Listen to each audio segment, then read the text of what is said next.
दोस्तों आज हम आपको भारत की एक ऐसी कूटनीतिक विजय की खबर बताएंगे जिसने दुनिया की धड़कनों को बढ़ा दिया है। इस खबर से पाकिस्तान के होश उड़ गए हैं। चीन एकदम से चौंक गया है क्योंकि जिस चीन ने भारत को हिंद महासागर में घुसने को लेकर ललकारा था, उसके पीछे भारत ने अपनी खुफिया कूटनीति के साथ 10 देशों की सेनाओं को लगा दिया है, जिसके बाद चीन बुरी तरह से घिर गया है। भारत ने एलएसी पर तनाव के वक्त भी चीन को कई बार सोचने पर मजबूर कर दिया था।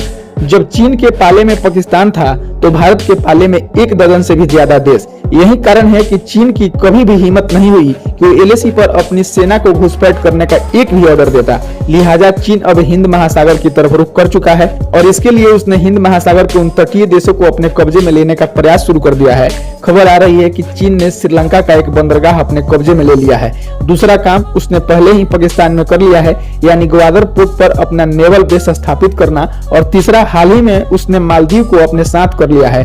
कई लोग ये सोच रहे हैं कि भारत वास्तव में चीन की घेराबंदी में घिर गया है। चीन ने भारत को पश्चिम, दक्षिण पश्चिम और दक्षिण से घेर लिया है, लेकिन दोस्तों जब ऐसे लोगों को भारत के काउंटर अटैक की बात पता चली तो इन लोगों के मुंह बंद हो गए, क्योंकि चीन भारत के खिलाफ सिर्फ 2-3 देशों को तैयार कर पाया है, लेकिन भारत तो चीन के खिलाफ 2-4 नहीं बल्कि 10 देशों का साथ ले चुका है और उन्हें साथ लेकर चीन को निपटाने की रणनीति बना चुका है। दोस्तों ये 10 देश और कोई नहीं बल्कि आसियान देश हैं, जिनके साथ भारत ने तगड़ी प्लानिंग बना डाली है। दोस्तों इसमें कोई शक नहीं है कि भारत इन देशों को ऐसे ऐसे हथियार दे रहा है जिनका जवाब चीन चाह कर भी नहीं दे सकता, क्योंकि इन देशों तक भारत की ब्रह्मोस मिसाइल पहुंच रही है और आने वाले दिनों में आपको तेजस फाइटर जेट भी इन 10 देशों में उड़ता हुआ दिखाई देगा।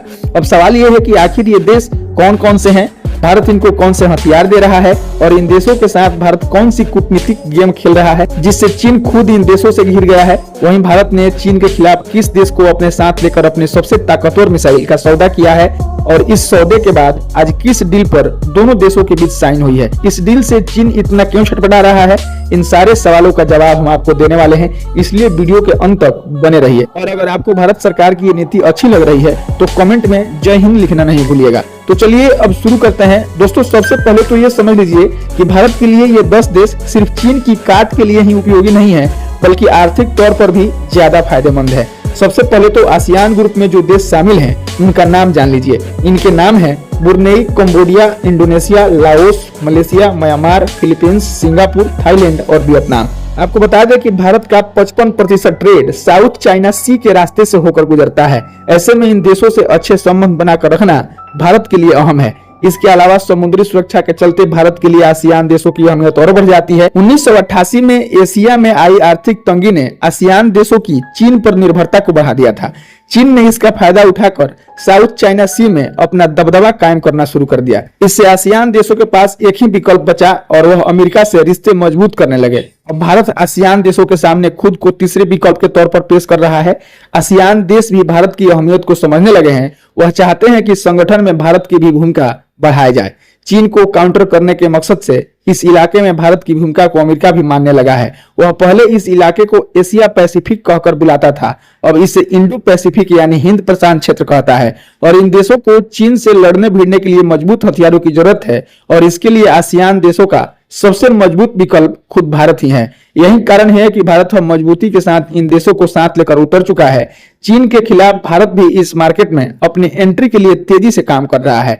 आसियान देशों को भारत दे रहा है अपने सबसे अमोघ हथियार। दोस्तों आपको बता दें कि चीन सुपर पावर बनने के लिए विस्तारवाद का रवैया अपना रहा है। वह उन देशों को घेरने की कोशिश कर रहा है जिनसे उसे चुनौती मिलती है। इनमें भारत भी शामिल है। श्रीलंका को कर्ज के जाल में फंसाकर चीन ने हिंद महासागर में एंट्री ली। उसने म्यांमार और मालदीव में स्ट्रक्चर डेवलप किया। इस पर भारत आपत्ति जाहिर करता रहा। ऐसे में आसियान देशों को हथियार देकर भारत चीन का ध्यान हिंद महासागर से हटाकर साउथ चाइना सी की तरफ ले जाना चाहता है।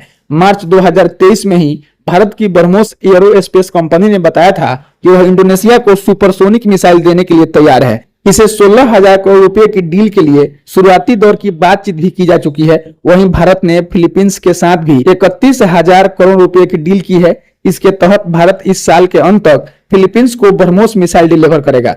दूसरा भारत का मकसद है पड़ोस में ही चीन को घेरना। आसियान देशों को हथियार देकर भारत न सिर्फ चीन को हिंद महासागर से बाहर करने की कोशिश कर रहा है, बल्कि इसके जरिए चीन को उसी के पड़ोस में घेरने में भी मदद कर रहा है। दरअसल भारत में जो ब्रह्मोस मिसाइल और हथियार आसियान देशों को देने की तैयारी की जा रही है, वह साउथ चाइना सी के पास तैनात किए जाएंगे।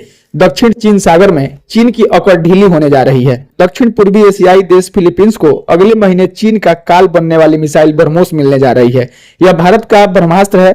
इसके आगे अच्छे देशों की सेनाओं की अकड़ ढीली हो जाती है। भारत सिर्फ ब्रह्मोस ही नहीं बल्कि लड़ाकू एयरक्राफ्ट तेजस भी आसियान देशों को बेचने की कोशिश कर रहा है, जिससे साउथ चाइना सी में चीन के जहाजों पर नजर रखी जा सकेगी। इसके साथ ही आसियान देशों के मजबूत देश फिलीपींस में भारत की एंट्री धमाकेदार तरीके से हो चुकी है। ब्रह्मोस मिसाइल बेचने के बाद भारत फिलीपींस में अरबों डॉलर का नया कॉन्ट्रैक्ट हासिल कर सकता है। भारत और फिलीपींस अपने संबंध को गहरा करने की दिशा में तेजी से कदम आगे बढ़ाए हुए हैं और भारत और फिलीपींस की राजधानी मनीला में हवाई अड्डे की पुनर्विकास परियोजना के लिए कॉन्ट्रैक्ट हासिल करने के काफी करीब पहुंच गया है। दोस्तों, यह भारत की बहुत बड़ी जीत है क्योंकि फिलीपींस के साथ करीब पहुंचकर भारत यहां से चीन के खिलाफ मुकम्मल तैयारी कर पाएगा। वहीं एयरपोर्ट डेवलपमेंट डील हासिल करने का मतलब यह हुआ कि भारत दक्षिण चीन सागर से चीन के दुश्मन के घर में अपना पैर पसार रहा है। तो दोस्तों, आज की वीडियो में बस इतना ही। मिलते हैं आपसे अगली वीडियो में, तब तक के लिए बहुत बहुत धन्यवाद।